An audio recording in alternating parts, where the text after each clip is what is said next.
Joining us, MS Now national security and intelligence analyst Christopher O'Leary, New York Times investigative reporter and MS Now national security contributor Michael Schmidt, and New York Times opinion columnist David French. Michael, lay out your reporting. Look, in the days after my colleague Elizabeth Williamson wrote this story about how Kash Patel's girlfriend was being protected by SWAT teams, the FBI agents interviewed the girlfriend. They heard about how the girlfriend felt that Elizabeth Williamson was harassing her. The FBI turned around and began querying its databases to see what information it may have on Elizabeth Williamson. The FBI has vast databases, from past cases, from past tips, from other sources.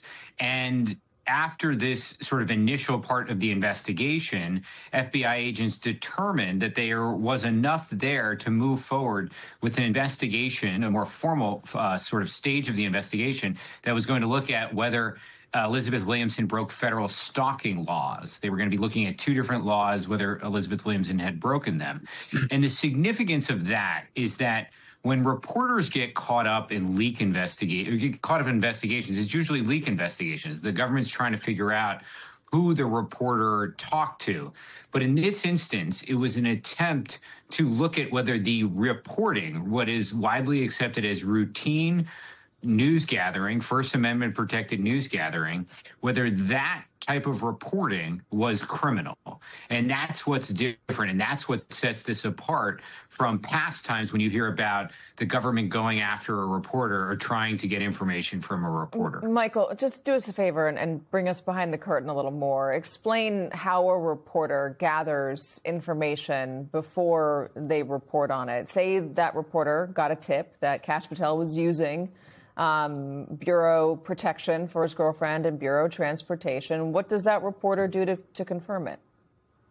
So in the case of Elizabeth Williamson reached out to a lot of people in Kash Patel, in the orbit of Kash Patel's girlfriend, to see how she was being treated, how she was being moved around, to see what the situation was, about how was the FBI being used in this highly unusual way, where SWAT teams being deployed to usher her around to different things, to singing engagements, to going to the hair salon, to other events, to try and understand what was going on there. The whole, as reporters, we don't have many tools. And one of the most basic ones is simply the ability to call people and ask them questions.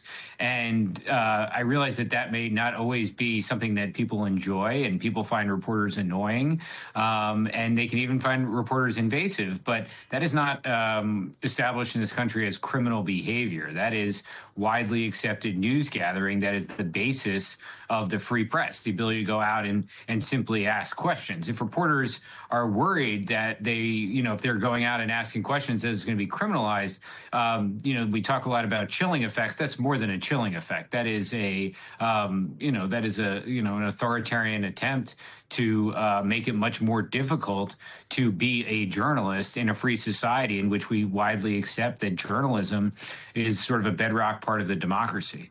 David, the good news here is that this never went anywhere. DOJ didn't pursue it. They called the reporting that she was being investigated false. But then there's the statement which includes this: while investigators were concerned about how the aggressive reporting techniques crossed lines of stalking, they're not pursuing the case. Am I wrong to read that as them saying, no, actually, we did investigate, but we decided not to investigate further?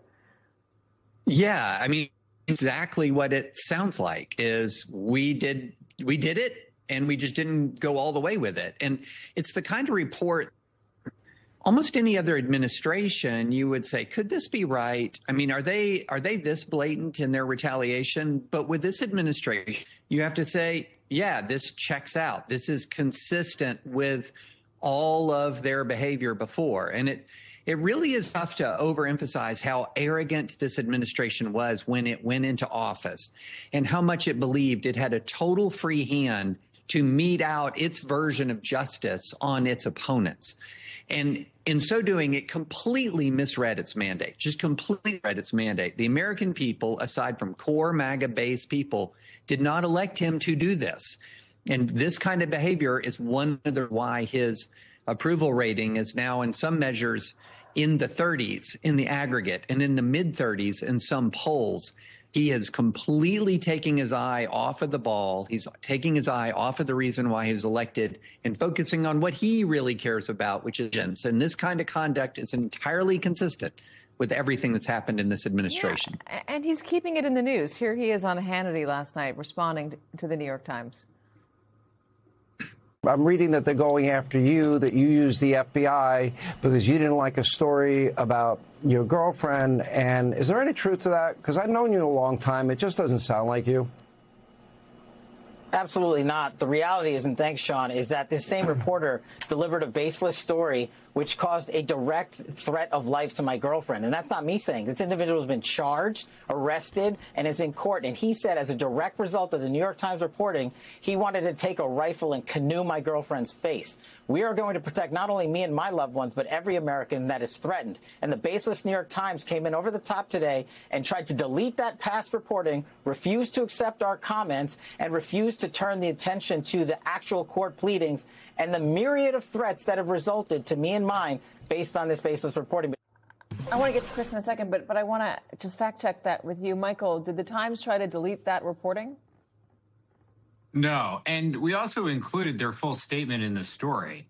So, you can read the story. The full statement's in the story. So I don't know what that's about. And his answer isn't particularly it's like they kind of want to have their cake and eat it too. They're trying to say no, what the New York Times said was wrong and it didn't focus on the things we wanted, but maybe we did do this. Maybe we did look at this. It's sort of hard to totally understand what he's saying, but at the heart of it, at the most basic level, we ran their statement. And even after we received their statement, we went back initially and did some more reporting to make sure that what we were writing was accurate and did stand up.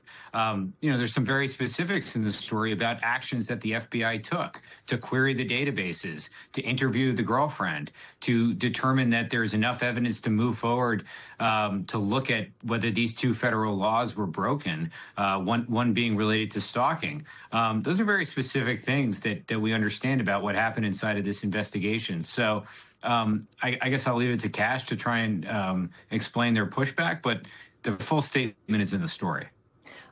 On just the basic, or just to go back to what started all of this, is it normal for a girlfriend, a wife, family member to get protection from his agency, to get transportation from Absolutely the FBI? Not. Number one. But aren't they under threat? They are under threat as the leader of those agencies. So their director gets a detail. Yeah. That's it. When the director travels, the detail travels with the director. The director's spouse does not get a full talent detail, and that's when they're husband and wife, and they live in the same residence in the same state. She lives in a city which is not in the same state. She has 4 full-time FBI SWAT members, which what that is costing the U.S. government. She still has it? It's, absolutely. And it's been going on since the beginning. Again, their girlfriend, it's his girlfriend. This is not a family member. And it is such a departure from the norms. And just to give you a general idea, these are GS-13 agents. Costs the government about $250,000 per head to employ them per year. So we're talking about $1 million baseline to have 4 full-time agents. That's not even covering the travel and all the other, operational support expenses that go along with this. Everything that, in the intro, him saying he was going to go against the press, that should have been a disqualifier when he was going in front of the Senate. You're supposed to protect and defend the Constitution. Freedom of the press is inherent to that. There is no way that an agent in the Nashville office opened an investigation themselves because it wouldn't get past the general counsel. absolutely had to come down from I guess Hoover. the good news here is DOJ didn't pursue it. Because it's a flagrant violation of the basic concepts. It's so flagrant that they couldn't even go further with it. Absolutely. What about the focus? Kash Patel going on Hannity last night to talk about this. He's suing The Atlantic. He tried to sue a friend of this network, Frank Figliuzzi. That case was dismissed.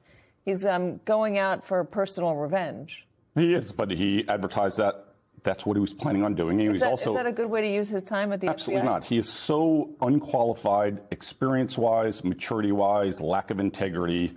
He's frankly, a seedy used car salesman who is in charge of one of the most important institutions in the U.S. government, which should be securing the nation, not damaging it.